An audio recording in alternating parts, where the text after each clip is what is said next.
Hey everyone, Rascal here. And Mama, welcome to our podcast. Today we're covering the anime movie from Netflix, Mirai. Yes, this wonderful movie follows a 4-year-old boy who is struggling to cope with the arrival of a new little sister and his family, and then things turn magical. The mysterious garden in the backyard of the home becomes a gateway, allowing him to travel back in time and forward in time. Pretty much, yeah. And encounter his mom as a little girl, his great-grandfather as a young man, and a host of other family members. Yes. And before we get started, be sure to like, subscribe, and click the notification bell to get updates on future podcasts or multiple videos. Yes. This was a wonderful slice of life movie. Definitely. I remember you said that when you saw the trailer, it was portrayed as being something different, so yes. You were surprised when we saw that it was the plot was the way that it was. Yes. The trailer is still a sort of time travel movie slice of life. That is all in there. But from what they showed, one person in particular, when impacting the movie, it was several people, and you found out who they were as the movie went on. And pretty much the moral of the movie was that it was for the boy to understand, to appreciate his family more. A little boy, so it was understandable that he would get upset at times and paying attention. It's more like the attention issue, but it was supposed to drive in the fact that he's going to appreciate all of his family more. His parents, his sister, and even the dog. But the little sister the most is right. What he should appreciate, because during the movie he keeps hitting her upside the head with a model train. And it sounds funny now, but when you're watching the movie, you cringe in horror, because he hits her hard the first time, and the second time he throws it and hits her in the head. Yeah. And it's like the mom and the dad don't do anything. It's like, what's going on here? And you're like, who wrote this? Right. You're like, why aren't you doing something to him? Why? But as it goes on, the moral is driven in. But yeah, there are even more funnier parts as it goes on. There's lots of lighthearted moments there to balance out the times when it starts to get a little bit into the sadder part of it. And the kid has a lot of funny lines. I'm telling you, this kid says some things, and the parents, the dad is real laid back and real chill, and the mom, she's just as spastic as the son is, but you don't learn it until the movie goes along further. At first you think she's calm too, but the further you get into the movie, the more you learn that he's spastic just like his mama. And it also happens that when he does this time travel part of the movie, it happens each time he's in the backyard. And it happens when he starts falling out with one of his family members, and then he sort of goes back in time to show this is why who they are. This is why who they are now, because something happened in the past, or see that they're similar to him. Well, his name is Yuko. Right, the boy. Yeah. And even he's voiced by Crispin Freeman. Oh, okay. He does a great job of making you think this is a kid. Yes, and did an amazing job.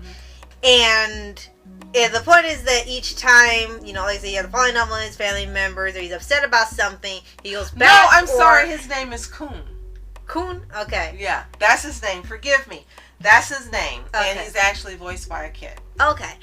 And as he's going back and forth between time, is like I said, it's either A, understanding this is why the person who they are now, and to be more patient with them when things don't seem to go the way he thinks. And when it's for the future one, it's sort of just like a warning to him of not to keep up this behavior, or else when he gets older in his life is not going to be as happy as it is now. It was a warning to change his ways. Sort of like a Christmas Carol thing. And on top of that, as you mentioned, appreciate his little sister. He keeps saying he doesn't want her. He doesn't want her. He doesn't like her. He hates her. And it's so cute they have the baby sister keeps watching him. She seems to be amazed by him. And again, he pretty much tortures her. And the first time that he goes into the garden and he has this transformative experience, she appears as a teenage girl. And she you can tell she likes him even though he's being tortured, and she tells him, and stop hitting me in the head. But she talks to him, as you mentioned. She talks to him and she asks his help in taking down these figures, because they said if the figures stay up too long, then she won't be able to get a husband. And she's like, no, you've got to help me. But before she appears, one of the best parts of this movie is this character appears, and it's a man, an older man with long hair, longish hair. He's maybe about 30. He's got like a trench coat 30 or 40. And he talks real excitedly to Coon. And the first thing I tell Rascal, I said, that's the dog.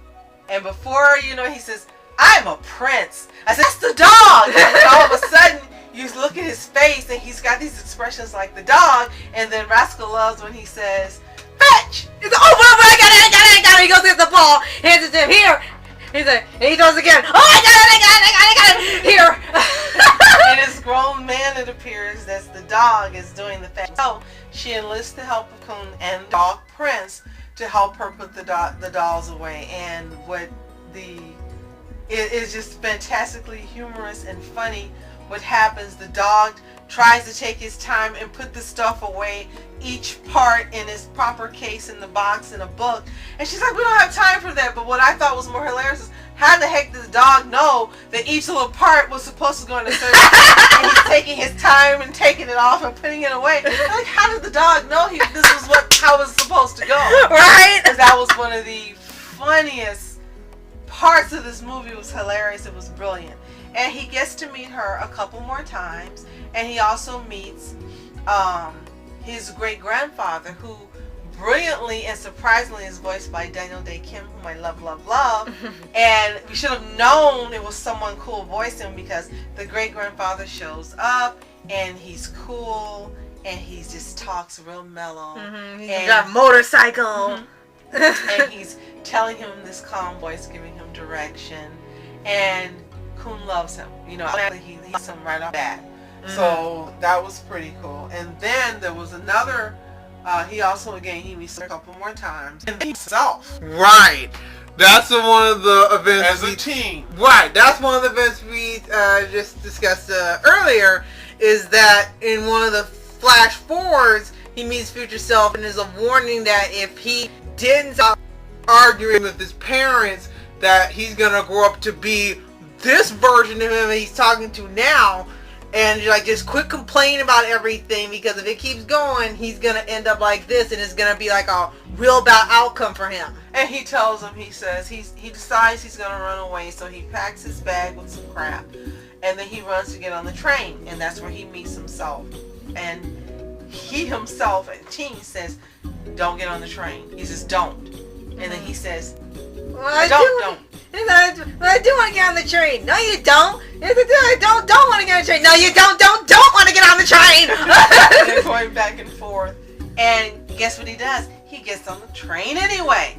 Great. He looks at himself like, oh. And he slides down in the chair like, I don't believe this. It's like, it's you. How can you not believe this? You know how you are.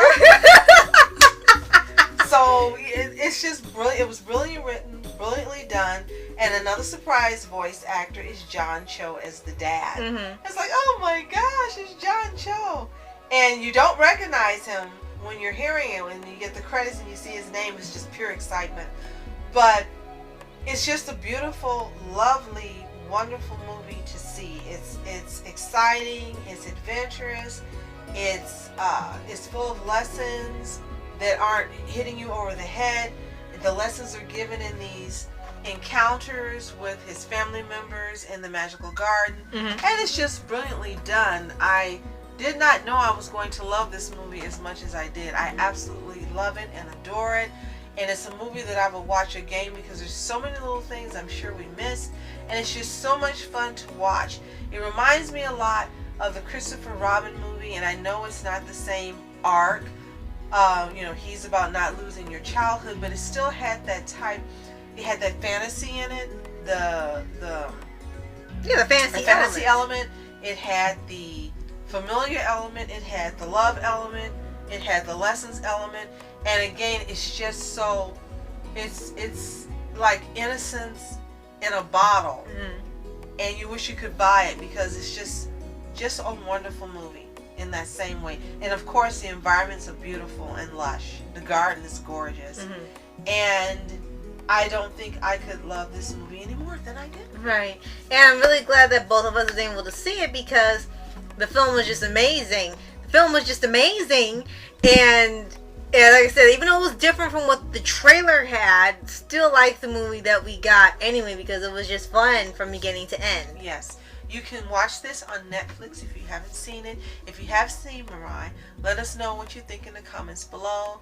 And again, if you haven't, this is definitely one you should add to the watch list for Netflix. See it. Even if you are not an anime lover, you will absolutely love this movie. And yes, because it is dubbed, you can enjoy it listening to some brilliant and wonderful American voice actors. Right. And be sure to like, subscribe, and click the notification bell to get updates on future podcasts and more Paws videos. And more anime movies. So thank you so much for watching. I'm Rascal Entertainment. And I'm Mom Entertainment. Have a fantastic day. Peace. And reporters sitting flashing lights. Trying to walk around, man, who the hell are you? What you wanna do? My man, it's on you. Man, it's on you. Hit her in my dreams, she was my queen. A castle in the mountaintops, rivers and streams. Plucking sunlight from the sky in my pocket. Give it to you later on in the form of a locket.